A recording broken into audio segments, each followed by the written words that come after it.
One of the most striking images from Pope Francis's funeral was President Donald Trump and Ukrainian President Volodymyr Zelenskyy huddled together in deep conversation in St. Peter's Basilica for an impromptu discussion before the funeral began. Afterwards, both sides saying positive progress was made towards the shared goal of ending the war between Russia and Ukraine, a much different tone than their last in-person meeting in the Oval Office. You're not in a good position.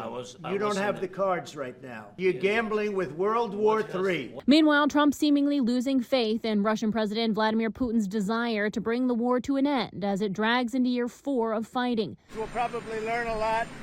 I was very disappointed that missiles were flying by Russia, but that missiles were flying. Very disappointing. We'll see how it goes. On Truth Social Saturday, Trump calling out Putin for the recent deadly attacks on Ukraine, writing, "It makes me think that maybe he doesn't want to stop the war. He's just tapping me along."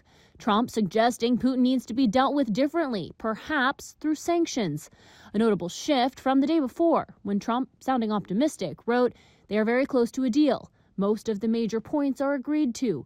Those comments followed an apparently productive 3-hour meeting between Putin and U.S. Special Envoy Steve Witkoff in Moscow. Russian Foreign Minister Sergei Lavrov spoke with CBS. President Trump has his own proposals and has his own style. We concentrate, as I said, on the real negotiations which President Trump supports and instructed his people to continue to engage in these negotiations. Secretary of State Marco Rubio making it clear the U.S. is running out of patience and willing to walk away. This week is going to be a really important week in which we have to make a determination about whether this is an endeavor that we want to continue to be involved in, or if it's time to sort of focus on some other issues. We're close, but we're not close enough. I'm Kaylee Gaskins reporting.